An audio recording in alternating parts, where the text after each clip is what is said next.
Hello বন্ধুরা, আজ আমি এক্সপ্লেন করতে যাচ্ছি Korean BL series tied of লাভের এপিসোড 9। এই এপিসোডের শুরুতেই আমরা দেখতে পাই সেদিনের সেই চিত্র, যেখানে দেখা যায় যে ওরা দুজনেই ব্ল্যাঙ্কেট মুড়ি দিয়ে থাকে। এবং তখনই দেখা যায় যে জুন একা একাই বলে যে আগে হায়ুন হাসলে তার হাসির ওপর একটা আস্তরণ ছিল, সেটা প্রাণখোলা হাসি ছিল না। কিন্তু এখন সেটা সম্পূর্ণ ডিফারেন্স, আমি এই ডিফারেন্সটা অনুভব করতে পারি। এবং দেখা যায় যে সে আরো বলে যে সে এখন মন থেকে হাসে এবং সে হাসিতে কোনো কোনো ভনিতা নেই, এবং সে আরো বলে যে এটা অর্ম এবং সিনসিয়ার। এরপর দেখা যায় যে জুন মনে মনে আরো বলে যে এই মুহূর্তে আমার হার্ট তার উপর আরো বেশি দুর্বল হয়ে যাচ্ছে। এবং দেখা যায় যে তখনই সে আরো বলে যে হায়ুম, আপনি কি জানেন আপনার এই হাসিটা অন্য যে কোনো কিছুর থেকে অনেক বেশি ব্রাইট। এবং সে আরো বলে যে আর এই ব্রাইটনেসই আমাকে আপনার ভেতরে নিয়ে যাচ্ছে। এরপর দৃশ্যে আমরা দেখতে পাই যে হানজুন সে দাঁড়িয়ে দাঁড়িয়ে একটা বই পড়ছিল এবং জুন তার জন্য নুডলস রান্না করছিল। তখনই দেখা যায় যে হানজুনের দিকে তাকায় জুন এবং মনে মনেই বলে যে আপনি যখন বই পড়েন তখন আমার ইচ্ছে করে আমি দাঁড়িয়ে দাঁড়িয়ে আপনার বই পড়া দেখি আর কিছু রান্না করি আপনার জন্য। এবং দেখা যায় যে সে আরো বলে যে যেমন এই অর্ডিনারি সিনটা। তখন দেখা যায় যে সে আরো বলে যে এই অর্ডিনারি সিনটাই আমার কাছে সব থেকে হ্যাপিয়েস্ট মোমেন্ট এই পৃথিবীতে। এবং সে আরো বলে যে আর আমি এই মোমেন্টটা অনেক বেশি পছন্দ করি। তখনই দেখা যায় যে জন বারবার ওর দিকে তাকিয়ে থাকে এবং বলে যে এই যে এখনকার এই সাধারণ দৃশ্যটা, এটাও আমার হৃদয়টা আপনাকে জুড়ে আছে পুরোটা। তারপরে দেখা যায় যে সে একবার হানজনের দিকে একবার তাকায়, এরপর সে ইচ্ছে করে লবণের কৌটোটা তোলে এবং বলে যে আমার ভালো লাগে আপনার সাথে দুষ্টুমি করতে, এবং সেটা ধরতে পেরে যখন আপনি হাসেন তখন মনে হয় যে এটাই আমার ভালোবাসা আপনার প্রতি আর আপনার ভালোবাসা আমার প্রতি। এরপর দেখা যায় যে সে ওই নুডলসের ভিতরে প্রচুর পরিমাণে লবণ মিশায়। তারপর দেখা যায় যে জুন তখনও বই পড়ছিল এবং দেখা যায় যে জুন ওই লবণ মিশাতে থাকে আর একটু একটু করে সে হানজুনের দিকে তাকায়। তারপর দেখা যায় যে সে নিজে নিজেই একটু হাসে, মানে আকাম কুকাম করলে যে ফিলটা আসে আর কি। এরপর দেখা যায় যে হানজুন বইটা বন্ধ করে এবং সে জুনের কাছে যায় এবং বলে যে তুমি কি করছিলে। তখনই দেখা যায় যে সে ওই নুডলসটা দেখতে পায়, সে বইটা রাখে এবং ওই নুডলস থেকে কিছুটা নুডলস তুলে খাওয়ার জন্য। এবং দেখা যায় যে যখনই সে ওই নুডলসটা মুখে দেয় তার মুখটা লবণে একদম ভরে যায় এবং সে থুতু করে ওই খাবারটা ফেলে দেয়। দেখা যায় যে জুন ওর এই দৃশ্যে অনেক বেশি খুশি হয় এবং সে পাশে বসে হাসতে থাকে। তখনই দেখা যায় যে হানঝুন ওটা ফেলে দেয় এবং বলে যে আজকাল তোমার কি হয়েছে, রিসেন্টলি তুমি আমার সাথে অনেক ঝামেলা করছো। তখনই দেখা যায় জুন বলে যে তাহলে তুমি নিজে কেন রান্না করছো না শেফ। তখনই দেখা যায় যে হানজুন ওর দিকে তাকায় এবং হঠাৎ করেই ওর শার্টের কলারটা ধরে, যার কারণে জুন একটু ঘাবড়ে যায়। কিন্তু তখনই দেখা যায় যে হানজুন বলে যে আমি এর সাথে শুধু একা নেবো কেন, তোমারও এটা নেওয়া উচিত। তখনই দেখা যায় যে পাশ থেকে পানির বোতলটা তোলে হানঝুন এবং ওর মুখের ভেতর ঢুকিয়ে দেয় অনেকগুলো পানি। তারপর দেখা যায় যে সে নিজেই ওই পানিগুলো খাওয়া শুরু করে ওর মুখ থেকে এবং একই সাথে ওকে অনেক ডিপলি কিস করা শুরু করে। জুন প্রথমে বাধা দিলেও পরে সেও ওকে কিস করা শুরু করে এবং দেখা যায় যে কিস করতে করতে দুজনেই নিজেদের দুনিয়াতে হারিয়ে যায়। এরপর দেখা যায় যে জুন ওকে ঠেলে সরিয়ে দেয় এবং দেখা যায় যে হানজুন হেসে ফেলে এবং বলে যে এটা কেমন ছিল। এবং সে আরো বলে যে এটার স্বাদ এবার কিরকম পেলে। তখনই দেখা যায় যে জুন বলে যে এটা অনেক সুইট ছিল এবং সে আরো বলে যে আপনি আমাকে যাই কিছু দেন না কেন সবকিছুই অনেক বেশি সুইট। তখনই দেখা যায় যে হানঝুন আবারও ওর মাথা আর গালে হাত বুলাতে থাকে এবং ও ঠোঁটে হাত বুলিয়ে ওখান থেকে চলে যায় নিজের মুখটা মুছতে মুছতে। এরপর দৃশ্যে আমরা দেখতে পাই যে জুন হাইজুনকে একটা অ্যাপ্রন পরিয়ে দিতে থাকে। তখন হাইজুন বলে যে তুমি কি করছো, আমার অনেক বেশি ঠান্ডা লাগছে।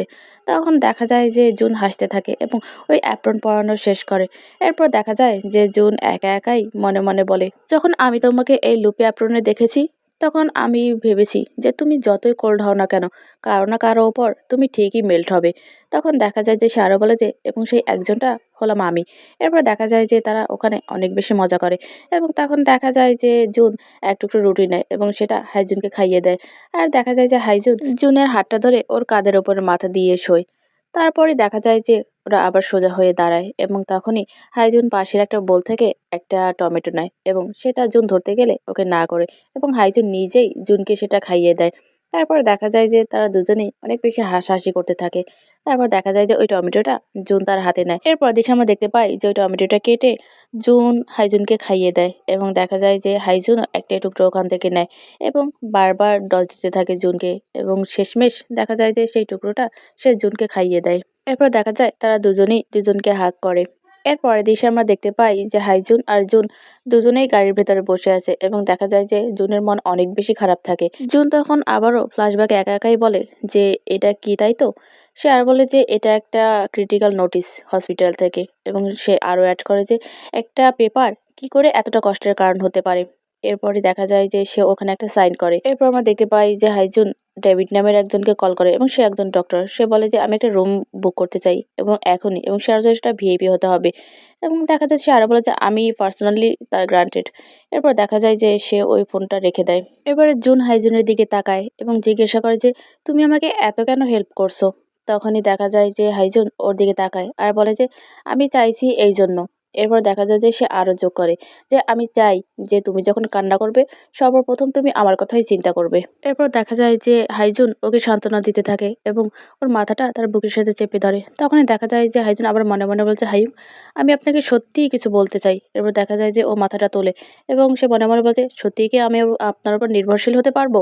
তারপর দেখা যায় যে সে আরো বলে যে কিন্তু আমি অতটাও স্ট্রং নই। এবং দেখা যায় যে সে আরো অ্যাড করে যে এবং আমি কোনো কিছুতেই এত বেশি ভালো না এবং আমি জানি যে আমি সবসময় এমন কিছু কাজ করি যেটায় আপনি আপসেট হন। এবং দেখা যায় যে সে আরো বলে যে আপনি সবসময় আমার পাশে থেকে আমাকে দেখাশোনা করেছেন। এবং সে আরো বলে যে আমি একা থাকতেই অভ্যস্ত ছিলাম এবং এখন আমি আপনার উপর ডিপেন্ডেন্ট হতে চাই এবং আপনার উপর নির্ভর করতে চাই। হায়ুম, এটা কি আসলেই সম্ভব? এবং দেখা যায় যে সে আরো বলে যে আমি কি সত্যিই আপনার উপর নির্ভরশীল হতে পারবো পুরোপুরি? এরপরে দেখা যায় যে হাইজুন ওকে সান্ত্বনা দিতে ওর অনেক কাছাকাছি চলে যায় এবং তারা দুজনেই কিস করা শুরু করে এবং তারা অনেক সময় নিয়ে অনেক ডিপলি এবং অ্যাফেকশনেটলি তারা কিস করতে থাকে।